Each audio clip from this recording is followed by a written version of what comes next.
Cabinet सचिवालय में हुआ ईशान का चयन। खबर है उत्तर प्रदेश के बुलंदशहर से, जहां ईशान के पिता दिनेश कुमार कंसल पेशे से एक व्यापारी है और उनकी माता लक्ष्मी कंसल एक शिक्षिका हैं। ईशान की सफलता में उसके बड़े भाई आयुष बंसल का विशेष सहयोग रहा है। उनकी प्रेरणा के कारण ही वह आज इस मुकाम तक पहुंच पाया है। ईशान ने बताया कि उन्होंने हाई स्कूल व इंटरमीडिएट की शिक्षा नगर से ग्रहण की थी। इसके बाद उन्होंने झांसी के BIET इंस्टीट्यूट में अपनी इंजीनियरिंग बीटेक की पढ़ाई पूरी की। बीटेक करने के बाद वर्ष 2021 में ईशान की नौकरी प्राइवेट सेक्टर में सॉफ्टवेयर इंजीनियर के तौर पर लग गई और इसी दौरान उन्हें स्पेन जाने का मौका भी मिला, किंतु देश सेवा करने के उद्देश्य को ध्यान में रखते हुए ईशान ने स्पेन जाने का प्रस्ताव भी ठुकरा दिया। अपनी मंजिल को पाने के लिए ईशान ने प्रयास जारी रखा। ईशान ने बताया कि कोरोना महामारी के कारण वर्क फ्रॉम होम करने के दौरान ही उसने ऑनलाइन कोचिंग लेनी शुरू की, जिसके बाद उसका चयन वर्ष 2022 में रेलवे के सॉफ्टवेयर डिपार्टमेंट में हो गया था।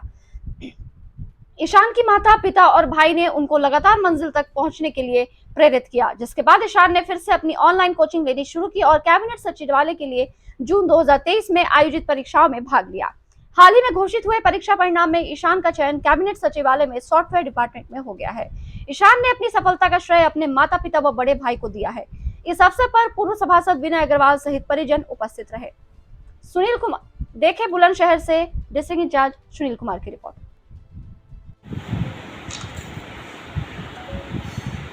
सब आ गए, ठीक है, चलो।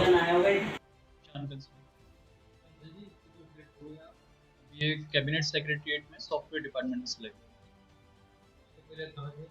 इससे पहले रेलवे के सॉफ्टवेयर डिपार्टमेंट में।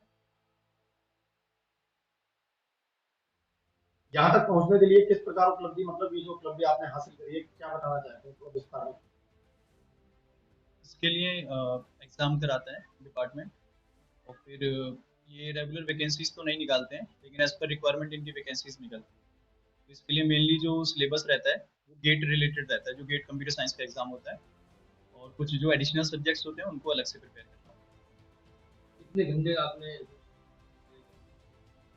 रेगुलर घंटे फिक्स तो नहीं थे, क्योंकि ऑलरेडी जॉब चल रही थी, तो जॉब करके आके जो भी टाइम बचता था या फिर जॉब पे जाने से पहले जो भी 1 या 1.5 घंटा मिलता था उसमें प्रिपेयर करते थे। फिर आप किधर? अपने पेरेंट्स को और कंसिस्टेंसी को। रेलवे में जो आपकी जॉब लगी थी, जी, कौन से ईयर में लगी थी? ये लास्ट ईयर लगी थी, 2022 में। जब आपका सिलेक्शन कब हुआ है इसमें कैबिनेट में था? इसमें इसी मंथ हुआ है। एग्जाम कब इसके कंडक्ट हुए थे? इसका जो नोटिफिकेशन आया था वो लास्ट ईयर दिसंबर में आया था, और फिर ऑलमोस्ट ये मई या जून में इसका एग्ज़ाम हुआ था और जुलाई में इंटरव्यू।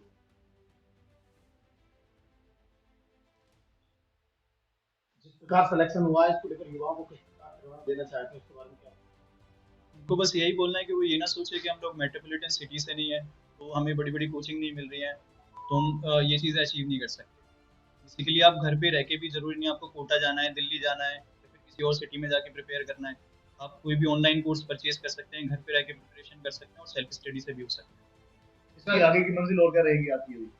अभी मैंने एज सच कोई प्लान किया नहीं है, क्योंकि जो डिपार्टमेंट जिसमें सिलेक्शन हुआ है वो ऑलरेडी काफ़ी अच्छा डिपार्टमेंट है, तो अभी तो मेरी फ्यूचर प्लानिंग यही है कि मैं इसमें अच्छा करूँ। अगर वासियों का संदेश देना चाहते हैं अपनी कामयाबी में? मैं बस यही संदेश देना चाहूँगा कि जैसे मैंने पहले भी कहा कि आप बिल्कुल भी ये ना सोचें कि आप बड़े शहर में से नहीं है या फिर यहाँ कोचिंग उपलब्ध नहीं है, तो आप खुद से प्रिपेयर कर सकते हैं। सफलता का श्रेय किसे देना चाहिए? पेरेंट्स को और अपनी कंसिस्टेंसी को।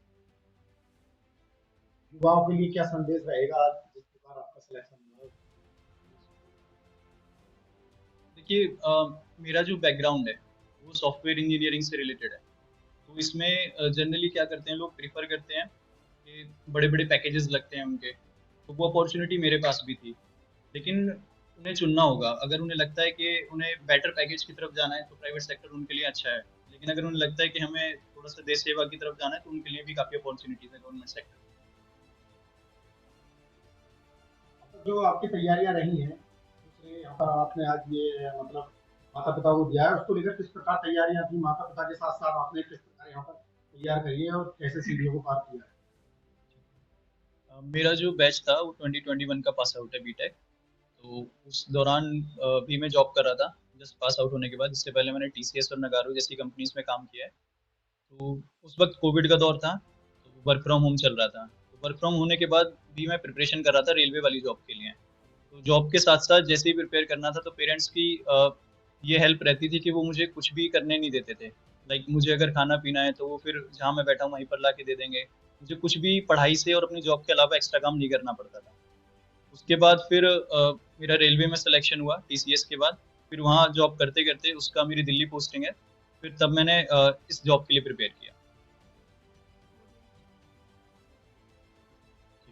इसके लिए मैंने एक ऑनलाइन कोचिंग जॉइन की थी, जो रविंद्र बाबू रौला सर हैं एक, वो कंप्यूटर साइंस की कोचिंग देते हैं गेट एग्ज़ाम के लिए।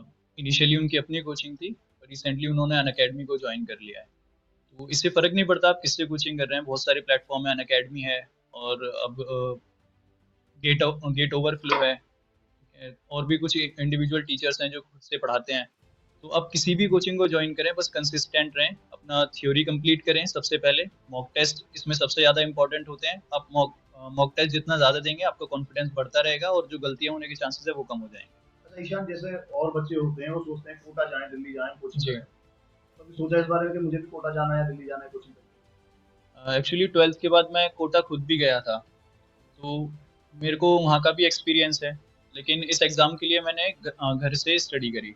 तो मुझे ऐसा कुछ ख़ास डिफ़रेंस नहीं लगा कि जो मुझे कोटा जाके बहुत कुछ स्पेशल मिला हो और जो इस ऑनलाइन कोचिंग से मुझे नहीं मिला हो। उल्टा मुझे लगता है कि ऑनलाइन कोचिंग करने से ये बेनिफिट होता है कि आपका टाइम बचता है। जो आपका टाइम कम्यूट में जाता है, कोचिंग तक जाना है, वहाँ बैठना है, टीचर का इंतज़ार करना है या फिर वापस आना है, तो वो आपका टाइम बच जाता है। सेकंड बेनिफिट जो होता है ऑनलाइन कोचिंग का वो ये होता है कि अगर आप ऑफलाइन कोचिंग करने जा रहे हैं तो जिस स्पीड से टीचर पढ़ा रहा है आपको उसी स्पीड से पढ़ना पड़ेगा। ऑनलाइन कोचिंग में आपको ये बेनिफिट होता है कि अगर आपको लग रहा है कि ये टॉपिक इजी है तो आप उसकी स्पीड बढ़ा के पढ़ सकते हैं, तो इस तरीके से आपका टाइम बच जाता है। मेरा बचपन से ही मन था कि देश के लिए कुछ किया जाए। बढ़ रहे थे बच्चे, आगे बढ़ रहे थे, लेकिन जिस स्पीड से ये बढ़ रहे थे मुझे नहीं लग रहा था कि देश के लिए कुछ कर पाएंगे, क्योंकि एक ने कंप्यूटर साइंस चुना और दूसरे ने प्रोफेसर लाइन। तो यहाँ मैं बहुत खुश हूँ कि अब देश के लिए कुछ करने को इसे मिलेगा। विदेश जाने का भी चांस इसको मिल चुका था, स्पेन से इसके पास था अपॉर्चुनिटी, तो वो भी इसने मिस की थी गवर्नमेंट जॉब के लिए। तो पहले रेलवे में आया तभी हम लोग काफ़ी खुश थे कि चलो देश के लिए ही, देश में रह के कुछ कर पाएगा। और इस वाली खुशी को तो शेयर नहीं कर सकती मैं, इतनी खुशी है इस चीज़ की। क्या नाम है आपका? लक्ष्मी कंसल। तो बस मुझे यही लगता है कि बच्चे आगे बढ़ते रहें, पर इसमें इसने जितनी मेहनत करी है, इसकी और इसके भाई की मेहनत सबसे ज़्यादा है। भाई ने भी इसको ये कह दिया कि भाई पीछे मुड़ के नहीं देखना है, तुम्हें जो करना है करो, घर के लिए मैं हूँ। इस बीच बहुत सारी परेशानियां भी आई हैं, ऐसा नहीं है कि इसकी पढ़ाई में नहीं आई बाधाएं।